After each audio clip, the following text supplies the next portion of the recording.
No livro de ciências, nós vamos fazer um pequeno salto para continuar no conteúdo sobre os seres vivos. Nós vamos agora para o capítulo 6, que começa na página 70.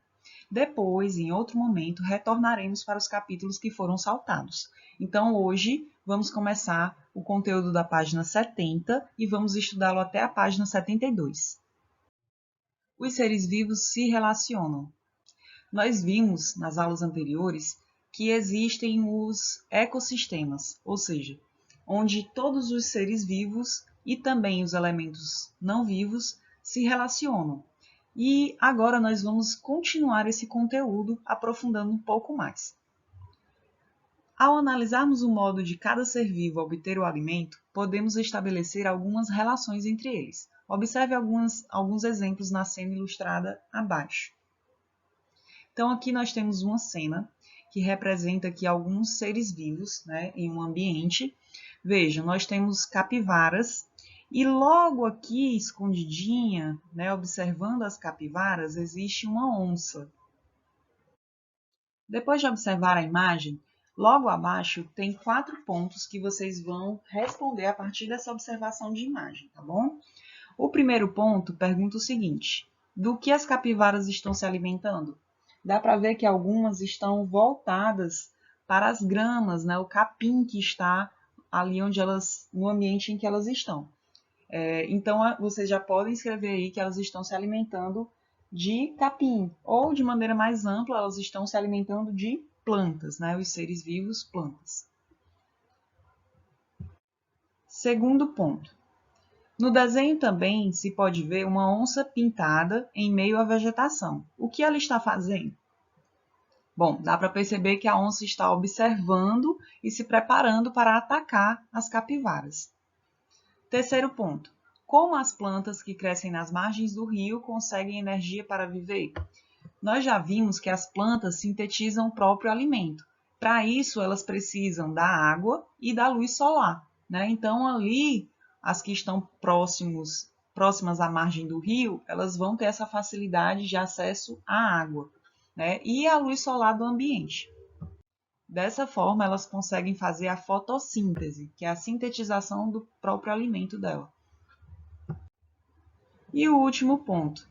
A onça depende das plantas próximas do rio, mesmo que não se alimente delas. Converse com um colega e responda: vocês concordam com essa afirmação? Por quê? Vamos lá, vocês não vão ter como conversar com os colegas de sala de aula de vocês, mas vocês podem conversar com quem estiver em casa. Mas vamos tentar conversar aqui, eu com vocês, né? Eu vou fazer alguns questionamentos para que vocês pensem sobre isso. A onça não vai se alimentar das plantas, mas ela vai depender das plantas. Como assim? Ela se alimenta de outros animais, né? Ela é um animal carnívoro.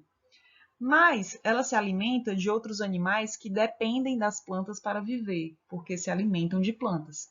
Se as plantas não existirem, esses outros animais também não vão existir. E aí vai ficar mais difícil para a onça conseguir alimento. Então, indiretamente, a onça depende das plantas, mesmo que ela não coma as plantas, mesmo que ela não use as plantas para se alimentar. Em busca de alimento. Os seres vivos estabelecem diversos tipos de relação entre si. As relações alimentares são um exemplo. O alimento fornece energia aos seres vivos para que cresçam e se desenvolvam. Produzir, consumir e decompor são 3 processos relacionados à obtenção de alimentos. Vejamos esses processos com mais detalhes a seguir. Então, aqui nós vamos estudar sobre os seres produtores, ou seja, são aqueles que produzem o seu próprio alimento. Nós vimos que nesse grupo estão as algas e as plantas. Então, esses são os seres vivos que são considerados, né, são chamados de seres produtores, porque eles produzem o seu próprio alimento. Além dos produtores, nós temos também os seres consumidores. Quem são os consumidores? Vamos lá. Alguns seres vivos, como os animais, não são capazes de produzir o próprio alimento. Eles se alimentam de outros seres e por isso eles são chamados de consumidores, porque eles estão consumindo outros seres vivos. Animais que consomem exclusivamente partes de plantas são chamados de herbívoros, tá? Eles estão comendo e se alimentando de plantas, mas continuam se alimentando de outros seres vivos, né, que são as plantas. Então, eles são consumidores herbívoros. Os herbívoros podem ser o alimento de outros animais, que são os carnívoros, né, que se alimentam de animais. Então, os carnívoros, por sua vez, podem servir de alimentos para outros carnívoros. Tá? Então, todos eles são seres consumidores. Eles consomem e também podem ser consumidos. Depois dos produtores e dos consumidores, existem os seres decompositores, que são, como nós já vimos, as bactérias e os fungos, né? Então, as bactérias e os fungos estão nesse grupo de seres vivos decompositores. O que é que eles fazem? Eles usam os restos de organismos como alimento e os transformam em sais minerais e outras substâncias. Então, por exemplo, os cadáveres de animais, né, os animais que já morreram, as folhas que secaram, que murcharam, que caíram, os galhos secos, as fezes, elas são exemplos de alimentos decompostos por bactérias e fungos. Muitos dos decompositores são micro-organismos. Vamos ver aqui essas duas imagens que o livro traz, tá? Ela é uma representação da decomposição do corpo de uma ave morta. O esqueleto, as unhas e as penas são mais resistentes e, portanto, demoram mais tempo para serem decompostas. Mas vejam como o pássaro, né, a ave, logo quando morreu, e depois que ela já entrou em processo de decomposição. Aqui, né? E quem foi que fez essa decomposição dessa ave, né? Quem é que faz esse processo? Os fungos e as bactérias, né?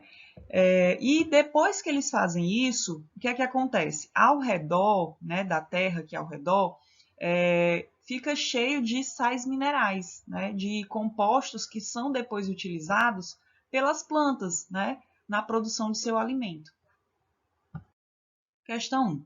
O pai de Paulo colocou um tomate, uma laranja e um pedaço de pão em potes separados e um chumaço, ou seja, um pedaço de algodão úmido, dentro de cada recipiente.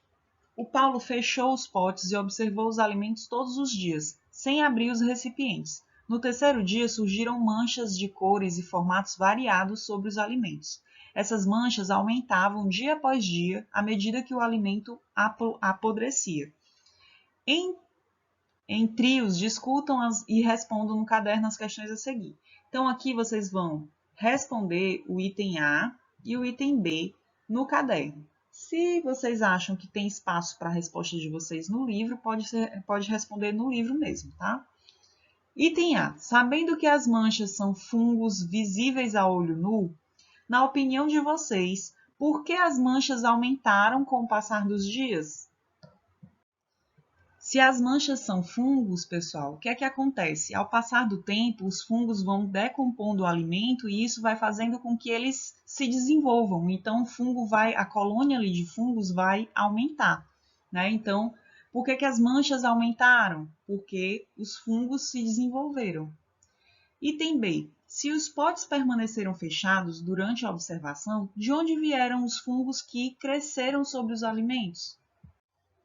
Essa é uma ótima pergunta. Vocês podem dizer assim: tia Maiara, eu guardei a comida num pote fechadinho, estava seguro, não tinha como nenhum bicho entrar lá, né? E é por isso, pessoal, que é tão importante a higiene, né? E a higiene do próprio alimento. Por quê? Porque muitas vezes os fungos e as bactérias estão no próprio alimento, na superfície do alimento. Podem estar também nas superfícies do pote, né? Ou no ar que estava aqui no pote antes de fechá-lo. Então, esses micro-organismos provavelmente já estavam aqui, né? Ou dentro do pote ou nas cascas das frutas.